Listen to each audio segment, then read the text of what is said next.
Hey everyone, hope you're all having a great time in 90 Days of DevOps Community Edition. And hope you've got a lot of learning from the previous sessions. And I hope this one also serves the same purpose. So today I'll be talking about what is TLS, Transport Layer Security in Kubernetes. And is that really that hard to understand? Because folks, make assumptions and think that the concept of TLS is really hard to grasp. So, well, this session is going to make it easier for you to understand and get a good understanding of what TLS is all about. Well, moving on. Who am I? Let's talk about who am I. Well, give me a quick introduction.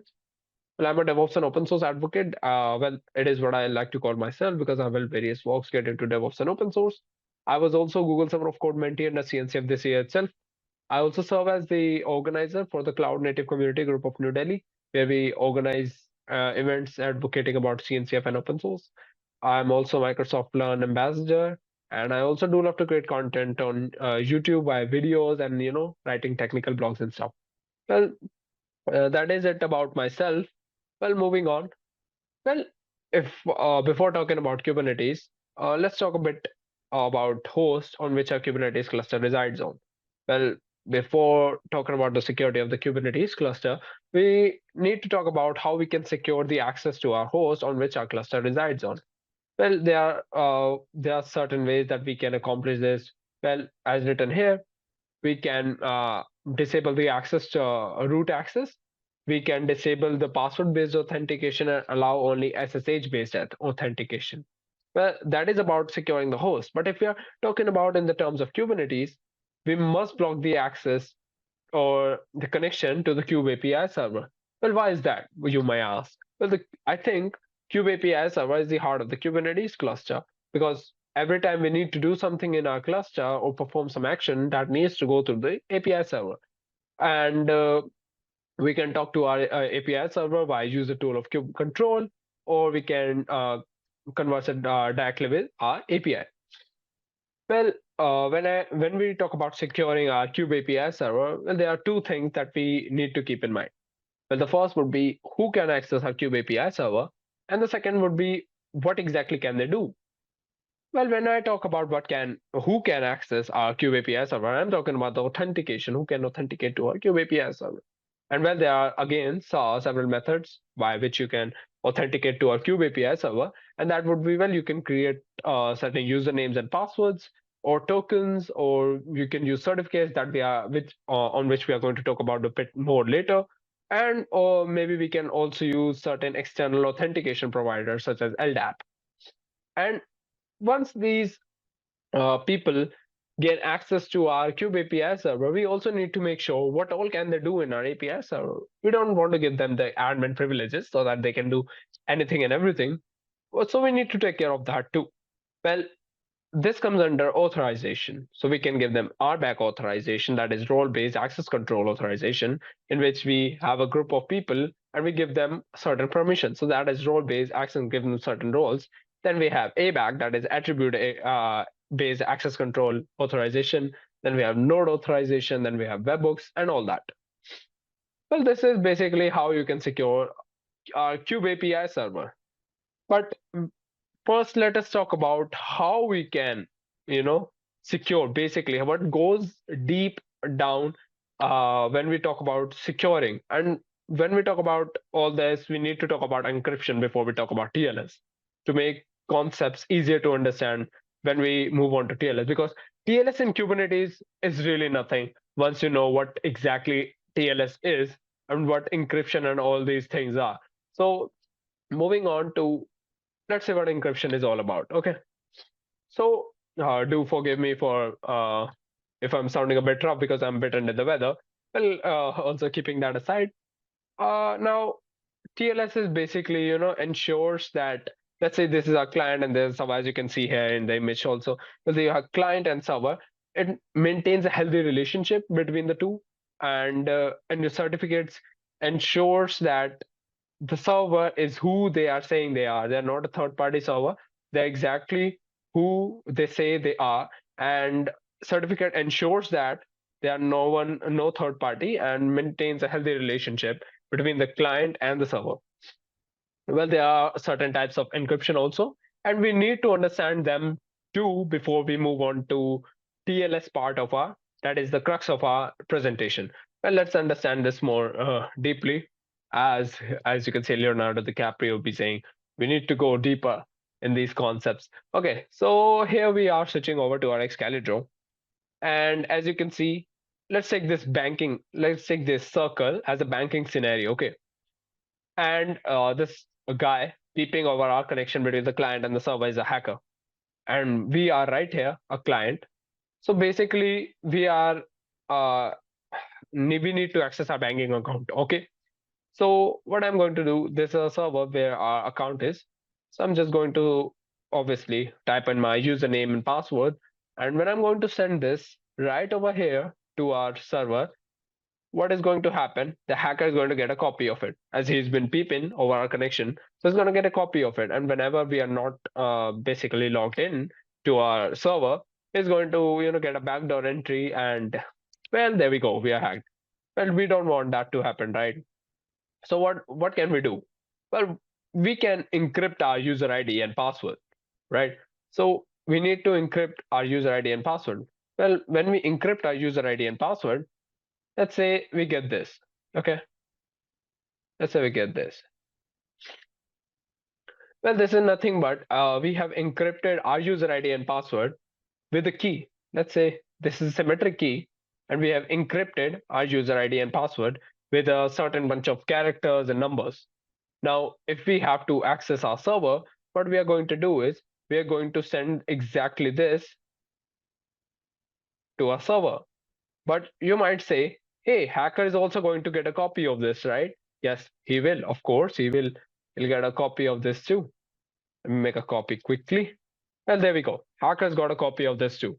But now hacker can't basically, get the decrypt our encryption and get the real user ID and password. But so can server. Like he so can't server. So server also can't get the real user ID and password and can't authenticate if we are the correct user to give them access to the account. So what we are going to do, well, this is you can call as a decryption key for now, from which we encrypted our plain text or user ID or password. So what we are going to do is we are going to send this along to our server so that server can use this key to decrypt our user ID and password. Well, that doesn't really work. Well, it does work to gain you access to your account, but obviously, if hacker's been peeping over your connection, is going to get a copy of this key too. And again, the same story goes round and round. He's going to get the access to our user ID and password. So the scenario where we have only one key to encrypt and decrypt our plain text or user ID or password or some stuff is known as symmetric encryption. We don't want symmetric encryption really, right? Because it is not really a good thing to work with. So here comes the scenario of asymmetric encryption. Well, asymmetric encryption takes into account two keys instead of one. Well, we have public key and a private key. Let me make a, let's get our user ID and password back. Okay, there we go. Okay, cool. Let's get this back. Okay, nice. We are back. Let me get this too. We might have a need for this. Cool. Again, do excuse me if I'm sounding a bit rough and you're hearing some cold. I'm a bit under the weather, so I hope you excuse me. So, okay, so we now have public key. Well, these we have two keys instead of one. We have a public key and we have a private key. Okay, cool.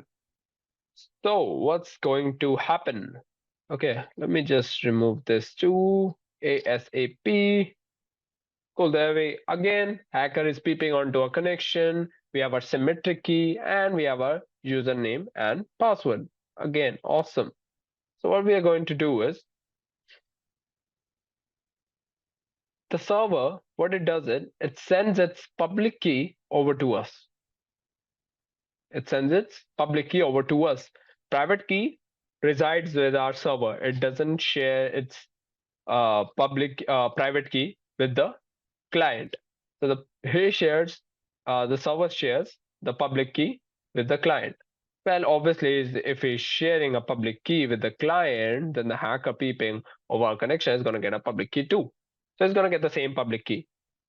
And what the client does it encrypts the username or password in this case again, and we get this, right? We get this, and let's just remove this. I think we have an idea what this is now. So we get public key and our this stuff. And what it does is, now basically this is the symmetric key encryption, right? This has been encrypted with the symmetric key.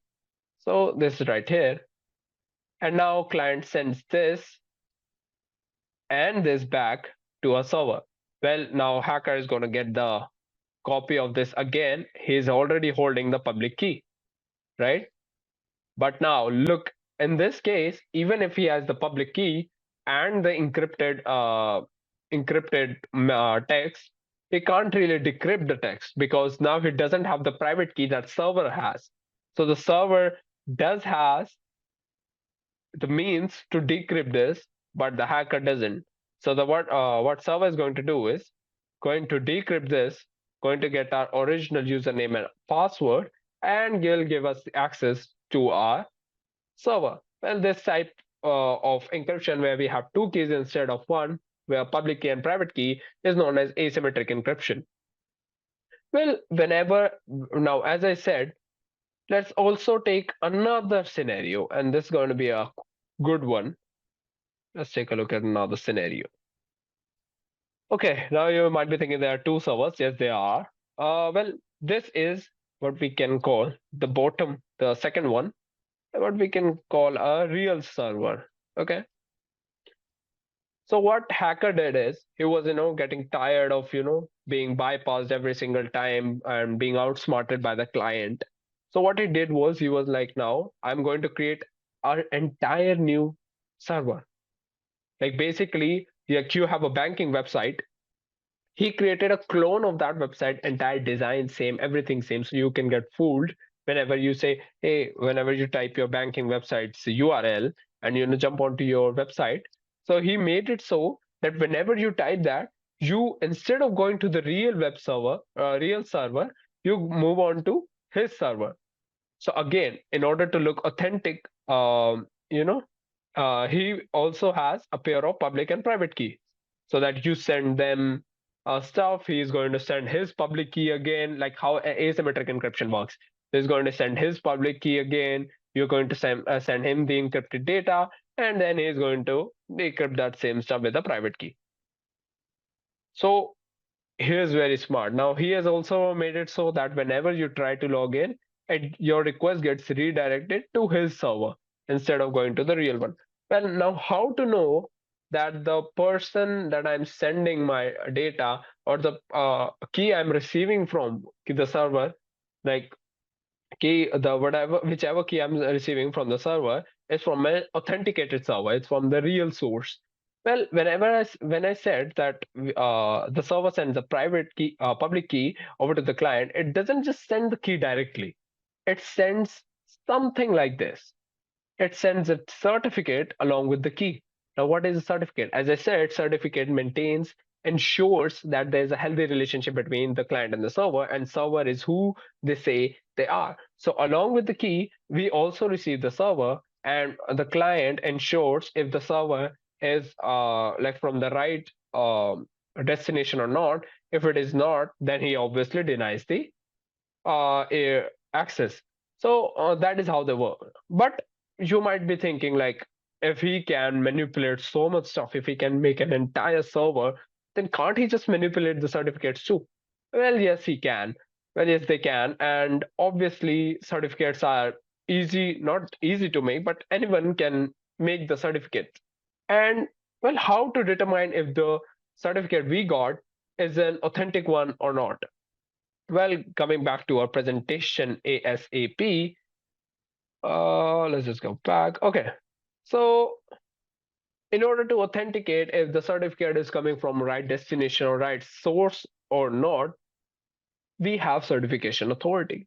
What certification authority is? Certification authority is an official group of people who assign certificates. Organization, sorry, not people. Organization who assign these certificates. Well, some of these organizations I think you might have heard of. Well, the first one would be Semantic. Then we have DigiCert, we have Komodo, we have OpenCert. Well, there are so many certification authorities. Well, but these are the organizations who issues these certificates and ensures that their certificates are verified in order to secure a good connection or a healthy connection. So I'm pretty sure we have got an idea of what certificate authority is, what are certificates, and all that stuff. Okay, pretty cool.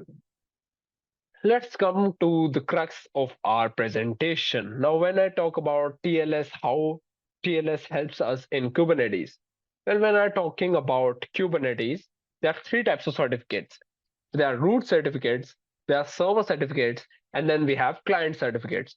So when I'm talking about the root certificates, then the root certificates obviously come under the certificates that are issued by the certificate authority. Okay, so those are the root certificates. We have taken Semantic in this case. Server certificates are obviously the certificates that are residing in the servers in the cluster. So in order to authenticate various services. We are going to talk about the authenticate various services. We're going to talk about in the very next slide. So hang tight. And the client certificate, obviously, in order to authenticate if I am a verified user or if I'm the eligible user to, authenticate or to our cluster or not. So, well, there are three types of certificates: root, server, and client. And moving on. Okay, take a clear look and at this image. Well, this is a Kubernetes cluster. And we have again Kubernetes cluster. If you know about the Kubernetes cluster architecture, you know it comprises of a master node and a worker node. Well, here's our master node, and this is the group of worker nodes. So there are three worker nodes, and we have a master node. And obviously, when we are talking about a cluster, okay, we need to make sure that the connection from the master node to its worker nodes is also secure. When we are talking about this, and the administrator, us, who is accessing the Kubernetes cluster, is also secure. The connection is also secure. And the services that are running inside our Kubernetes cluster is also secure. When I talk about services, when I talk about Kube API server talking to the HCD and various client well, we are client certificates talking about to server. Well, we need to make sure that every connection that is happening in a Kubernetes cluster is secured. So this diagram depicts that. Okay, everything in a Kubernetes cluster needs to be secured. And this, you might wonder how, and I think you might not be wondering, you've got a pretty good idea how we can secure this. Yes, every connection within the Kubernetes cluster is made secure via TLS. So we have TLS certificates for every single thing, and we are going to take a look at those. Then as I said, we have three types of certificates. Going back to the previous slide, root certificates. I think we are pretty clear what are they. These are certificates issued by the certification authority. There are the root certificates that are semantic. And now we have to talk about what are server certificates and the client certificates. So when I talk about server certificates, we have Kube API server, HCD server, and Kubelet server. And when we talk about client certificates, we have admin us. Obviously, we are talking to the Kubernetes cluster. We have the admin. We have scheduler, controller manager, kube proxy, then API server, kubelet, API server, HCD, kubelet. Now you might be thinking, what is all this? What is Shivang explaining? We don't have any idea. Let's take a look at the diagram that I've made, and then we can come back to this. And I'm pretty sure you'll have a pretty good idea what it is all about. So this is a common, like simple diagram. Obviously, as an admin, I will talk to Kube API server via REST API. So I'm talking about I'm admin. I'm talking to the Kube API. So I'm a client. I'm going to have a client certificate. I'm going to have client certificate. Well, Kube scheduler also talks to Kube API server, right? Obviously, Kube scheduler in order to where to schedule pods and stuff. Kube scheduler talks to Kube API server. So obviously, Kube scheduler is a client to Kube API server. Okay, Kube API server and Kube scheduler. So Kube scheduler is a client to Kube API server. Similarly, Kube controller manager in order to check if every configuration is same or not, if desired state or not. Then we have kube proxy. Again, kube proxy is talking to kube API. As I said in the very beginning, kube API server is the heart of the Kubernetes cluster. Okay, so every kube scheduler, kube control manager, kube proxy, they are talking to kube API server, and they are client to kube API server. Admin, kube scheduler, these are client certificates, right? So admin, as I said, admin is a client certificate. Obviously, we are talking to the kube API server, REST API, kube control. Then we have kube scheduler, which is talking to kube API server. Then again, we have kube scheduler acting as a client for kube API server.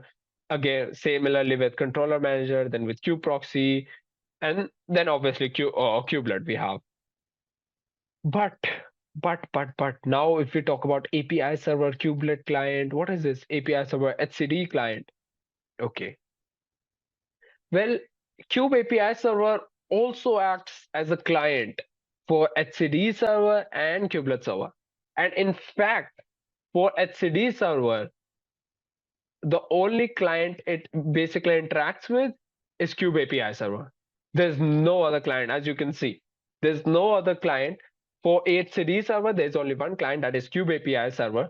That is why we have another certificate in order to ensure the client server relationship with the HCD server. Even though Kube API server is a server in itself, but it acts as a client for HCD server. So we need to ensure the secure connection between these two also. When Kube API server is contacting the HCD server, we need to secure the connection. So that is why we have API server. Well, the naming convention can be changed, but here in this case we have API server, kubelet, API server, HCD client, and .crt. Well, .crt, I'm pretty sure you might have guessed. I think I forgot to tell, but .crt is a convention for saying certificates. .key is saying public key.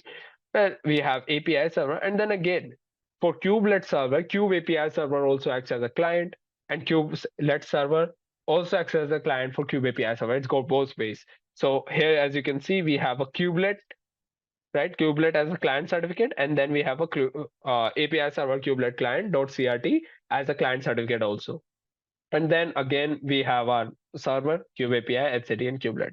So this is how we have server and client certificates and how they, authenticate with each other. So I'm pretty sure you've got a pretty good idea of what TLS now is and how it works within Kubernetes, how it, makes sure that every object within the Kubernetes cluster, when talking to each other, it is having a secure connection. It doesn't just basically go ahead and talks to, like I say, hey, API server, talk to get me some ports that are running in my Kubernetes cluster. It doesn't just basically go ahead and talk to the HCD cluster and fetches me that stuff. But there's a security layer in between, that is TLS, and that is like API server HCD client, because it acts as a client at that moment as he's talking to the HCD server. So basically that is how everything goes. And I think you've got a pretty good idea again about TLS and how it is used within Kubernetes. And if you want to take a deeper look how it is working underneath and like basically a deep dive in it all, well, then basically then you can scan this QR code. It is going to take you to the official documentation of Kubernetes, because the official Kubernetes documentation, we all know it's really good and amazing. So you can go ahead and take a look at that. And yeah, that's about it about TLS and how it is used within Kubernetes. I hope I was able to simplify the concept. And now you can, very confidently say that I know what TLS is. So yeah, with that said, I'll take my leave and hoping that you guys learn more in the future sessions. And thank you, everyone. And bye bye.